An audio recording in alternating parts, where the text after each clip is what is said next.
وہ سوالات اپنی جگہ کے اوپر رہیں گے. اس سوال کا جواب تو مل گیا نا جو ہم نے پچھلی دفعہ ریز کیا تھا کہ وہ لندن سے کیا کرنے گئے تھے. تو وہ جواب یہ آیا کہ وہ لندن گئے ہی نہیں تھے کیونکہ ان کے پاس لندن کا ویزا تھا ہی نہیں, وہ ایمرجنسی میں یہاں سے نکلے تھے. اور متحدہ عرب امارات کے اندر اگر وہ لندن کا ویزا لگوانا چاہتے تو ان کو پاکستان واپس آنا پڑنا تھا. ممتاز بھٹی صاحب کے بقول انہوں نے پہلے بھی بتا دیا تھا کہ افغانستان کے اندر ان کی سپاری کسی کو پکڑائی جا چکی ہے. یہ انہوں نے جاتے ہوئے اپنے دوست احباب کو بتایا تھا. تو اب اگر ظاہر مافیا کے ساتھ لنکس ہوتے ہیں نا جی, تم ہمارا وہاں پہ یہ کام کر دو اور اب تمہارا یہاں پہ یہ کام کر دیتے ہیں, اس طرح کے بارٹر سسٹم چلتا ہے.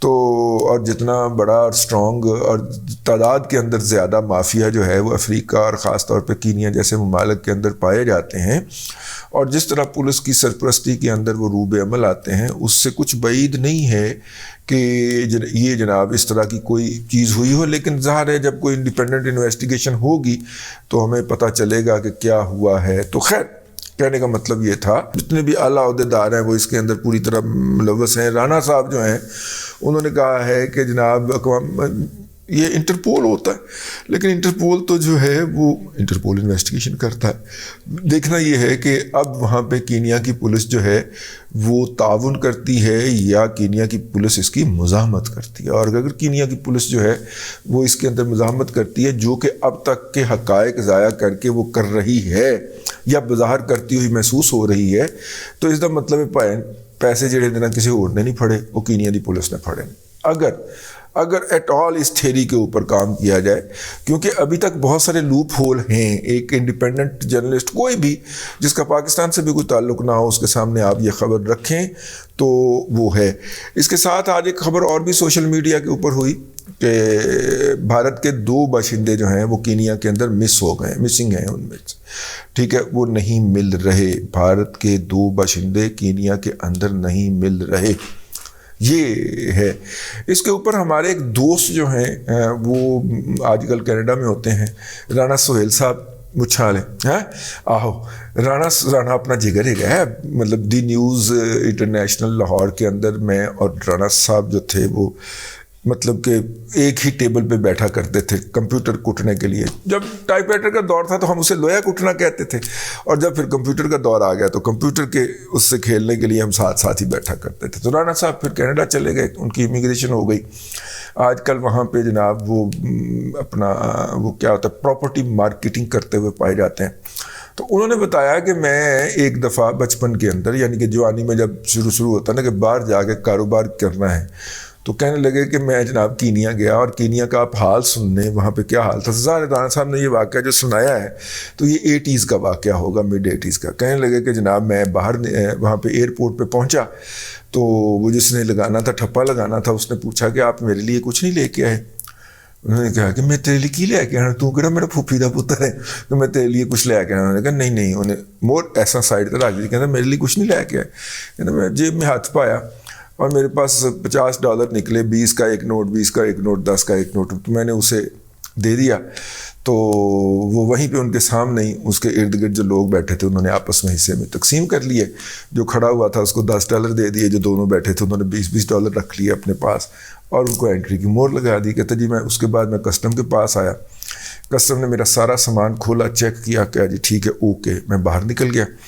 کہتا ابھی میں 50 گز بھی دور نہیں گیا ایئرپورٹ سے, بلکہ 500 فٹ بھی دور نہیں گیا, ایسے انہوں نے کہا. تو وہاں پہ جناب ایک دم اس جو میں نے ٹیکسی ہائر کی تھی اس پہ 3 لوگوں نے اس کو روک لیا اور بتایا کہ ہم تو کسٹم ڈپارٹمنٹ سے. انہوں نے کہا جی ابھی تو میں نے وہ چیک کروایا ہے وہاں پہ. انہوں نے کہا نہیں ہمیں شک پڑ گیا, دوبارہ ہے. اس نے کہا کہ اب مجھے پہلے کارڈ چیک کروایا. انہوں نے بخایا کارڈ جینون تھے. تو انہوں نے کہا کہ جناب اس کے بعد اس نے کہا کہ اچھا, میں اترا, کھولنے لگا, کہتا چھڑ ساڑھ لی کی لے آئے. کہتا جی میرے ہاتھ میں نے لوکل کرنسی ایکسچینج کروائی ہوئی تھی, انہوں نے وہ 1000 مجھ سے وہ لوکل کرنسی مانگی, میں نے 500 ان کو پھنائی. یوں میں وہاں سے چل پڑا, آگے ہوٹل پہنچ گئے. ہوٹل پہنچ کے تو جناب ناشتہ تو ہوٹل میں ہی کر لیا, لیکن جیسے ہی میں باہر نکلا تو ایک بندہ میرے سامنے آیا دور سے مجھے ملنے کے لیے, جس طرح مجھے جفی پاڑ نہیں آ رہے.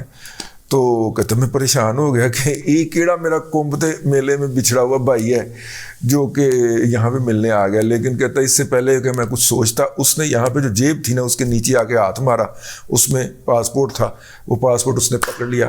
کہتا پیسے کٹ, پاسپورٹ واپس لینے. رانا پریشان, کیا ہو گیا؟ ٹھیک ہے, وہ جناب رانا نے پاسپورٹ واپس لینے کے لیے پھر اس کو وہ 500 وہ جو ان کی لوکل کرنسی تھی وہ دی. اس کے بعد جب رات کو کھانا کھانے نکلنے لگے تو رانا نے جو پاسپورٹ جو تھا وہ چھوڑ دیا کمرے کے اندر کہ چلو ہونٹے نہیں نہ ہوئے گا. آگے گیا, آگے پولیس کھڑی سے, انہوں نے کہا پاسپورٹ انہوں نے کہا کمرے سے کٹ جرمانہ, اور جرمانہ وہ کیش لیتے تھے نا. ٹھیک ہے, اور رانا صاحب نے اتنا میرا ہنسا کے پیٹ میں بل ڈال دیا رات. انہوں نے مجھے جب اپنی داستان سنائی, کہتے یار وہاں پہ بہت ہی برے حالات ہیں, وہاں پہ اس طرح کے لوگ ہیں, اور یہ کوئی پتہ نہیں ہے کہ یہ جعلی ناکہ لگا کے کھڑے ہوں اصلی پولیس والے, اور ڈرائیور کو اس بات کا پتہ ہو اس لیے اس نے سپیڈ مار دی. یہ اس لیے اس بات کو آپ صرف نظر نہیں کر سکتے کہ وہ ڈرائیور جو تھا اس کو یقیناً پتہ تھا کہ انہوں نے کیا حرکت فرمانی ہے تو اس نے سپیڈ مار دی ہوگی. تو یہ ہے جی اس کی پوری داستان. تو اب دیکھیے یہ جب تک آپ ولاگ دیکھیں گے ان کا جسد خاکی پاکستان تک پہنچ چکا ہوگا ارشد شریف صاحب کا. اللہ تعالیٰ ان کو اوپر رحم کرے اور جو ہے ان کو جنت الفردوس میں جگہ ادا کرے. لیکن یہ ہے کہ اب دیکھنا ہے کہ کیا پاکستان ارشد شریف کی قتل کی شہادت کی تحقیقات کے لیے اقوام متحدہ کے پاس جاتا ہے, اور کیا انٹرپول کو اس کے اندر انوالو کیا جاتا ہے کہ نہیں. ارشد شریف صاحب کی اس بے ایمانہ اور بے رحمانہ قتل کو اس طرح رائے گاہ نہیں جانا چاہیے. اب تک کے لیے اتنا ہی. اگلے ولاگ کے اندر آپ سے ملاقات ہوتی ہے. اللہ تبارک و تعالیٰ آپ کو آسانیاں عطا کرے اور آسانیاں خلق خدا میں تقسیم کرنے کی توفیق عطا کرے.